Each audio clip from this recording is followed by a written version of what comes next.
नमस्कार मित्रों, आपके अपने YouTube channel general science by Prakash लेगा पर सभी लोगों का हार्दिक स्वागत है। जिन लोगों ने वीडियो को हमारे चैनल को सब्सक्राइब नहीं किया है तो सबसे पहले सब्सक्राइब करें और लाइक भी करें। ज़्यादा से ज़्यादा व्हाट्सएप ग्रुप फेसबुक पर शेयर करें ताकि सभी लोगों तक हमारा ये वीडियो पहुँचे और लॉकडाउन के चलते सभी को ये फायदा हो। आज पार्ट 3 में बात कर रहे हैं।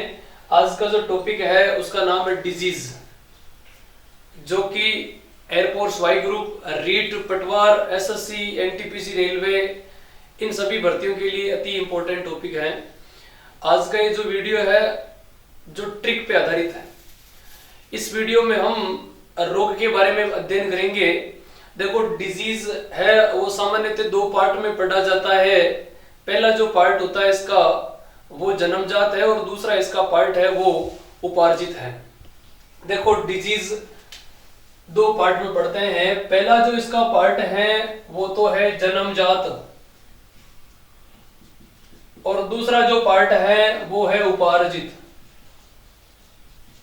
दोस्तों याद रखें, रोग क्या होता है? शरीर की जो सामान्य स्थितियां होती है उसमें अचानक परिवर्तन आ जाए, या हम कह सकते हैं प्रतिरक्षा प्रणाली कमजोर हो जाती है तो हमारा शरीर असामान्यताओं में आ जाता है। तो याद रखेंगे उसे हम रोग कहते हैं। ये रोग बच्चे के जन्म से भी हो सकते हैं, जन्म के बाद भी हो सकते हैं। जो जन्म से होते हैं उन्हें जन्मजात कहते हैं, जो जन्म होने के बाद होते हैं उन्हें उपार्जित कहते हैं। याद रखना है, ऐसे रोग जो जन्म से होते हैं और ऐसे रोग जो जन्म के बाद होते हैं। जन्मजात रोगों के अंदर बात करते हैं तो सबसे पहले बात करी जा रही है हीमोफीलिया की। वैसे ये आनुवंशिक रोग है, हीमोफीलिया एक्स संलग्न रोग है। हीमोफीलिया के बाद बात करते हैं तो वर्णांधता आता है। फिर तीसरा बात करते हैं सिकल सेल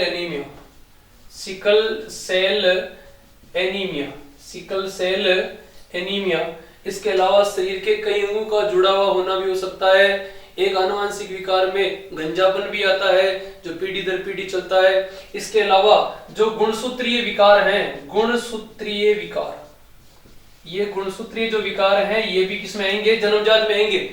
गुणसूत्रीय विकार में देखो बात करते हैं तो एक तो आता है पटाउ सिंड्रोम, एक आता है डाउन सिंड्रोम, एक आता है टर्नर सिंड्रोम, एक आता है क्लाइनफेल्टर सिंड्रोम।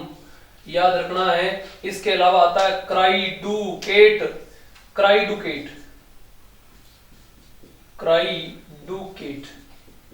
बच्चा बिल्ली की आवाज में चिल्लाता है या रोता है। याद रखना, 5वें गुणसूत्र का विलोपन, 13वें का विलोपन, 18वें का विलोपन, एक्स की पुनरावृत्ति, एक्स की कमी।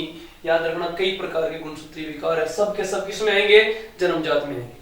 इसके बाद बात करते हैं उपार्जित, ऐसे रोग जो बच्चे के जन्म के बाद होता है, जन्मजात कहलाता है। और जन्मजात रोगों के अंदर हम विषाणु वाले पढ़ेंगे। देखो, इसमें सबसे पहले बात करते हैं किसकी?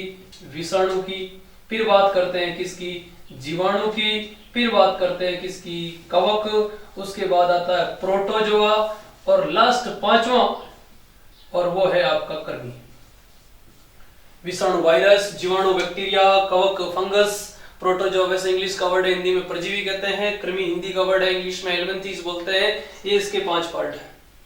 सबसे पहले आपको कोई क्वेश्चन भी पूछ लिया जाए कि विज्ञान की वह शाखा जिसमें रोगों का अध्ययन करते हैं उसे हम क्या कहते हैं? और रोगों का अध्ययन विज्ञान की शाखा उसे कहते हैं पैथोलॉजी। क्या कहते हैं? पैथोलॉजी। बहुत ही इंपॉर्टेंट क्वेश्चन है। विज्ञान की वह शाखा जिसमें रोगों का अध्ययन किया जाता है उसे कहते हैं पैथोलॉजी। पैथोलॉजी में रोगों का अध्ययन करते हैं, याद रखेंगे।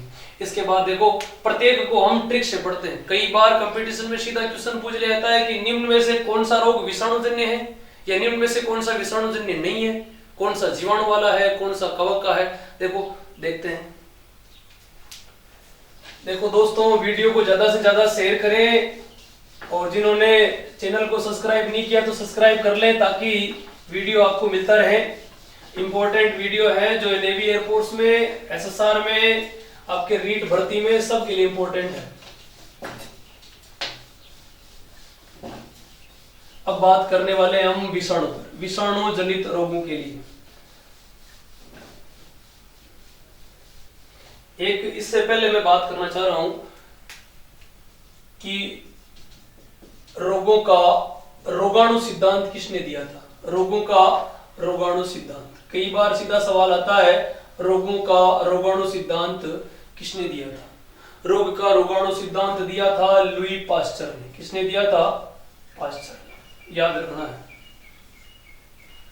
और रोग होने के कारण होते हैं सूक्ष्म जीव, छोटे सूक्ष्म जीव जो जीवाणु में हो सकते हैं, कवक भी हो सकता है, प्रोटोजोआ भी हो सकता है। देखिए याद रखेंगे, रोगों का रोगाणु सिद्धांत किसने दिया था? लुई पास्चर ने दिया था।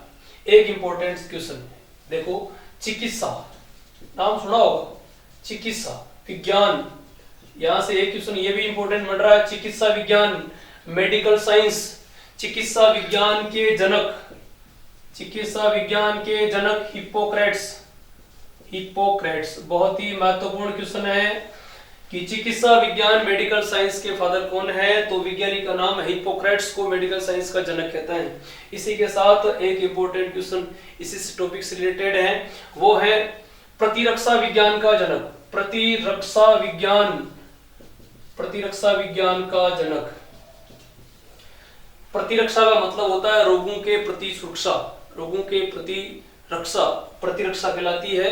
और सबसे पहले रोगों के प्रति वैक्सीन तैयार करने वाला जो वैज्ञानिक था, एडवर्ड जेनर था। 1798 ईस्वी में सबसे पहले चेचक के टीके की खोज की थी, और इसी वैज्ञानिक को प्रतिरक्षा विज्ञान का क्या कहते हैं? जनक कहते हैं। याद रखना है, सबसे पहले किसी भी रोग का टीका जो तैयार किया था वो एडवर्ड जेनर ने तैयार किया था, और वैज्ञानिक का नाम है ये लो, एडवर्ड जेनर। और वो रोग कौन सा था? चेचक। याद रखना है, वो रोग कौन सा था? चेचक, जिसको हम कहते हैं बड़ी माता। और बड़ी माता को कहा जाता है स्मॉल पॉक्स। नाम बड़ा है, बड़ी माता, कई स्टूडेंट्स कंफ्यूज हो जाते हैं कि बड़ी माता है फिर ये तो बिग होना चाहिए, लेकिन यहाँ ये होगा स्मॉल पॉक्स। स्मॉल पॉक्स याद रखेंगे, स्मॉल पॉक्स। क्या नाम है? Small pox. देखो आगे देखते हैं, रोगों का रोगाणु सिद्धांत लुई पास्चर ने दिया था। चिकित्सा विज्ञान के जनक कौन है? हिप्पोक्रेट्स हैं। प्रतिरक्षा विज्ञान का जनक एडवर्ड जेनर है। और चेचक, इसको बड़ी माता कहते हैं। इसके बाद बात करते हैं विषाणु की। सवाल आता है विषाणु जनित रोग कौन कौन से हैं, और विषाणु से होने वाले रोग, उनकी ट्रिक क्या है? विषाणु जनित रोग बहुत ही महत्वपूर्ण वीडियो है, लोगों तक शेयर करना है सभी को। सभी मित्रों वीडियो को ज्यादा से ज्यादा शेयर करें और उसको लाइक भी करना है। विषाणु जनित रोग, देखो विषाणु जनित, सबसे पहले बात हम कर रहे हैं विषाणु की। सवाल आएगा विषाणु की खोज किसने की थी? तो आपका आंसर होगा डीजे इवोनिस्की। डीजे इवोनिस्की विषाणु की खोज करता डीजे इवोनिस्की। फिर एक सवाल आता है, विज्ञान की वह शाखा जिसमें विषाणु का अध्ययन किया जाता है। विषाणु का जो अध्ययन है वो किया जाता है वायरोलॉजी में। किसमें किया जाता है? वायरोलॉजी। वायरोलॉजी विज्ञान की वह शाखा जिसमें विषाणु का अध्ययन करते हैं उसे क्या कहते हैं? वायरोलॉजी कहते हैं। इसके बाद सवाल आता है विषाणु, ये जो विषाणु है सजीव एवं निर्जीव की, सजीव एवं निर्जीव के बीच की योजक कड़ी है। क्या है? योजक कड़ी। देखो कई बार सीधा क्वेश्चन आता है, योजक कड़ी क्या है? योजक कड़ी वह कड़ी होती है जो अलग अलग जीवों के या अलग अलग वर्गों के लक्षण एक साथ दिखाती है, या सजीव का लक्षण और निर्जीव का लक्षण एक साथ किसमें दिख रहा है? विषाणु में दिख रहा है। याद रखना है, विषाणु एक न तो ये प्रोकैरियोटिक है न ये यूकैरियोटिक है, ये विषाणु एक एकैरियोटिक जीव है। बहुत ही इंपॉर्टेंट क्वेश्चन है, एकैरियोटिक विषाणु कौन सा जीव है? एकैरियोटिक जीव। विषाणु कैसा जीव है? एकैरियोटिक जीव। इसकी कोशिका में क्या नहीं पाया जाता है? केंद्रक। केंद्रक अपसेंट, याद रखना है, केंद्रक अपसेंट होता है, केंद्रक अनुपस्थित होता है, वो जीव विषाणु है। विषाणु आपने सुना होगा, विषाणु कोशिका सिद्धांत का अपवाद। ये किसका अपवाद है? कोशिका सिद्धांत का। कोशिका सिद्धांत का अपवाद।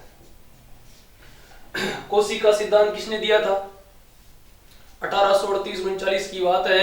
स्लाइडेन और समान नाम के वैज्ञानिक थे। जंतु कोशिका में, पादप कोशिका में कोशिका सिद्धांत दिया था और ये कहा जाता है कि कोशिका सिद्धांत के अनुसार किसी जीव का निर्माण अनेक सारी कोशिकाओं से होता है। कोशिका के अंदर केंद्रक भी होना जरूरी है।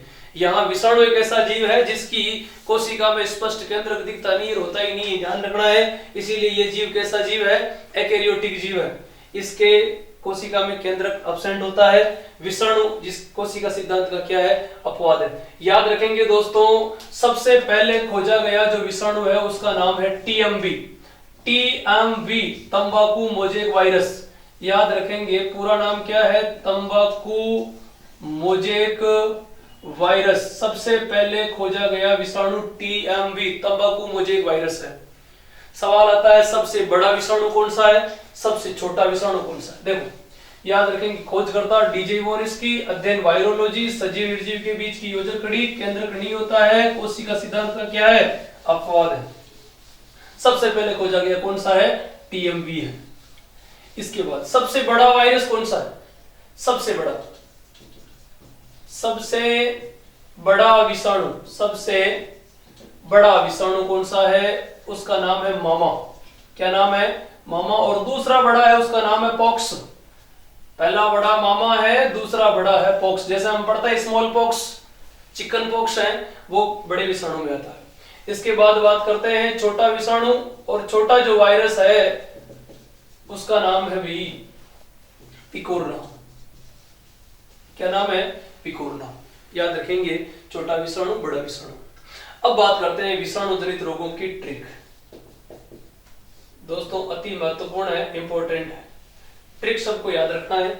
कुछ स्टूडेंट ऐसे हैं जो मेरे से पढ़े हुए हैं, उनको तो पता है मेरी ट्रिक कौन सी है, लेकिन जिन्होंने मेरे से नहीं पढ़ा है तो एक बार मैं आप सब लोगों को घर से बिल्कुल इस वीडियो के माध्यम से ये ट्रिक बताना चाह रहा हूं।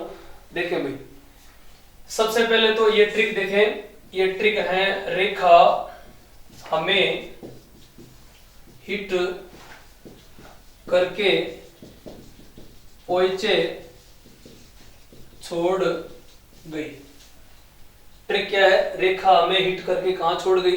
पोइचे छोड़ गई। इसमें इस वर्ड को आपको नहीं याद करना है, सीधा ऐसे याद करना है। रे से बनेगा एक रोग जिसका नाम है रेबीज। क्या नाम है? रेबीज।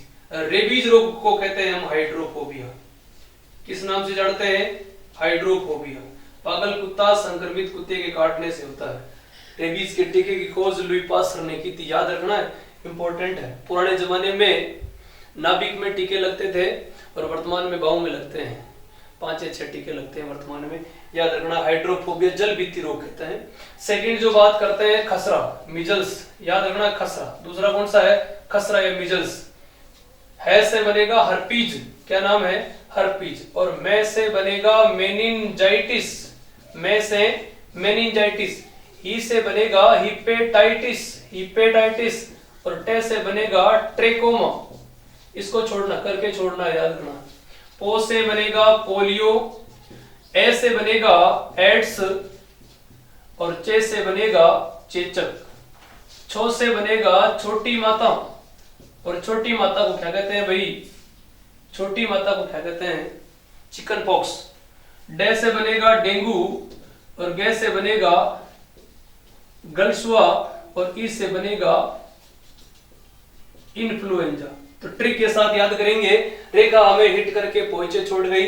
रेबीज, खसरा, herpes, meningitis, hepatitis, trachoma, polio, AIDS, चेचक, छोटी माता, डेंगू, गलसुआ और इन्फ्लुएंजा। इसके अलावा देखो सर्दी जुकाम। एक तो सर्दी जुकाम है, पटवार में पूछा गया क्वेश्चन है सर्दी जुकाम का विषाणु। इसके अलावा स्वाइन फ्लू है, बर्ड फ्लू है, आई फ्लू है, चिकनगुनिया है। चिकनगुनिया है। इसके अलावा आपके सामने पीत जवर, पीला बुखार, किसिंग फीवर, पीत जवर, किसिंग फीवर, इबोला, निफा का नाम भी सुना होगा आपने, करंट का क्वेश्चन है। इबोला वायरस, निफा वायरस, अभी वर्तमान में कोविड-19, ये इंपॉर्टेंट है, ध्यान रखना। निफा का संबंध भी ध्यान रखना। चमगादड़ और सुअर से, लार से फैला था। आम और आम, केला और खजूर 3 ऐसे फल थे जो प्रभावित हुए थे निपा से। ये भी खतरनाक था। अभी कोविड-19 है, बताया जा रहा है कि ये नेचुरल नहीं है, आर्टिफिशियल बता रहे हैं, वायरस पता नहीं क्या है। देखो एक बार इसके बारे में, ये खतरनाक दवाई मचा रहा है। ये आपकी जो ट्रिक है, ट्रिक के साथ काफी सारे रोग हैं, इनको एक बार ध्यान से देखना है और इस ट्रिक को पूरा याद करना है। रेखा मेट करके पहुंचे छोड़ गई। आगे कल हम बात करेंगे इनके बारे में विस्तार से। तब तक के लिए नमस्कार। और याद रखना, इस वीडियो को ज्यादा से ज्यादा दोस्तों के साथ शेयर करें और जिन्होंने सब्सक्राइब नहीं किया है तो वीडियो को सब्सक्राइब भी करें, लाइक भी करें और ग्रुप में, फेसबुक पे हो चाहे व्हाट्सएप ग्रुप में हो, ज्यादा से ज्यादा शेयर करें। धन्यवाद।